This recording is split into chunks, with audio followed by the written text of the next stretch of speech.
Hey guys, Ando here from SenseiAndo.com.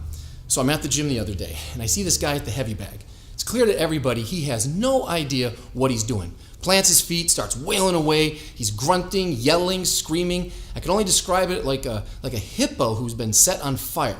Have you seen this guy? Ha! Ha! Ha! Ha!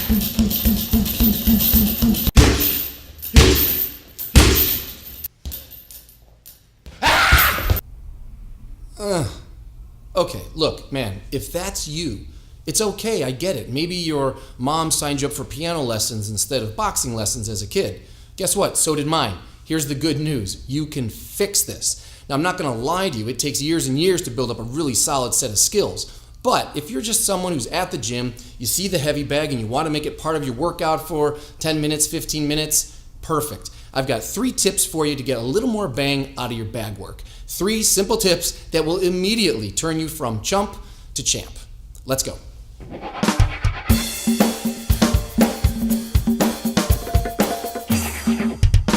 Okay, before your tips, 2 quick items. 1, if you show up at the gym wearing a red gi and a black belt, there's a good chance that the people are going to crowd around you and beat you like a piñata. Hey, better. The Lululemon pants that you can't see are a bit much, but this is LA. Now, item number 2, stop screaming. Keep breathing, but stop screaming. Look, I'm not impressed. The other dudes at the gym aren't impressed. That pretty girl you've been eyeing on the treadmill is not impressed. She only smiles at you because she's afraid of you. She thinks you're a lunatic. So, keep a low profile, just keep breathing, stop screaming. Tip number 1, hands down, you're a clown.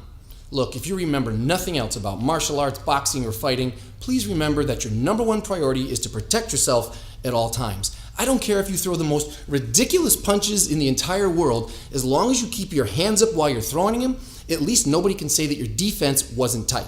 Now, the 2 times when most people drop their hands are before they throw a punch, they drop the hand down to then throw their big killer punch, and then immediately after they throw the punch, they hit and let their hands drop.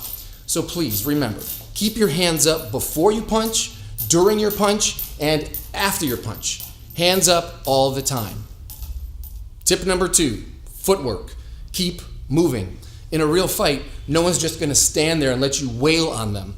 Yeah, maybe the fight ends that way, but it probably didn't start that way. You need to be a little more clever about setting up your punches and closing that gap, and a little more evasive as they're coming to you. That means moving. That means footwork. If you think about it, you may have the strongest, most powerful super punch in the world. I mean, you could punch through a tree. You can punch through a bus. But if you can't move your feet to get yourself to the right position to land that punch, it's worthless. Who cares about your stupid super punch? So, just like in the grappling world where they say position before submission, when it comes to strikes, same thing. It's going to be position before your knockout. So, make sure you practice your footwork every chance you get. Here's my advice. Let's say you want to work out on the heavy bag for 10 minutes. Great. For the first 5 minutes, don't throw one punch. Not one punch. Instead, focus on your footwork. Yes, it really is that important. Just focus on keeping your hands up, staying in your stance, and shuffle in, shuffle out, shuffle around the bag. Practice pivoting. Get comfortable moving around the bag any way you want to. Once you feel comfortable moving around a bag that's not moving, then make it a little more fun. Move the bag. Practice matching distance with the bag straight on, keeping your hand on the bag. Practice pivoting out of the way of the bag. Practice shuffling around the moving bag. See if you can keep yourself in the positions that you want to. Again, just focusing on your feet. Once your legs are warmed up and you're feeling comfortable, great. Then you can start adding your punches back. But never forget to keep moving while you're throwing your punches. Tip number 3, this is the fun one, use your imagination. Create some context for your punches. Imagine that there's really a reason to be throwing these super punches at somebody. So it doesn't matter if you're fighting one punk or an army of zombies. This is the way to make these punches develop into a skill set that you could maybe really use. Imagine something awful happening. What's that? He's eating my cherry pie? I love my cherry pie. He's not allowed to eat my cherry pie, right? Right. So maybe he hits me right in the head and start off the fight. Ooh, fight back. Awesome. Maybe he swings at my head, I duck, slip outside for that body shot. Nice. Pivot outside. I'll take it. You can make this a lot more complex by choosing to close the gap. Don't just start at the bag and start wailing away. Work your way into the bag. Pretend you're on the attack sometimes. Jab your way into the bag, then make your big power shot. And here's a real bonus tip. Make sure you work your way away from the bag as well. Don't just slip, jab, bang, bang, bang, do all your magic, get in, and then drop your hands and back out. Punch on the way out too, or at least pivot and shuffle out. So instead of doing something like jab, bang, bang, bang, drop, walk away, no good. Let's work both sides. Bang, bang, bang, bang. Stay alive, stay alert the whole time. And no, you don't have to say bang, bang, bang, and bam, bam, bam. It's video stuff. What can I tell you? One more thing. I should talk about gloves and wraps. I'm sure there are many people out there who would say if you're hitting a heavy bag without wraps and gloves on to protect your hands, you're a chump no matter what you're doing. Well, I get that, but for most people, here's the thing. Again, this is just some ham and egg stuff. It's just people in the gym want to hit a bag. You're not a pro.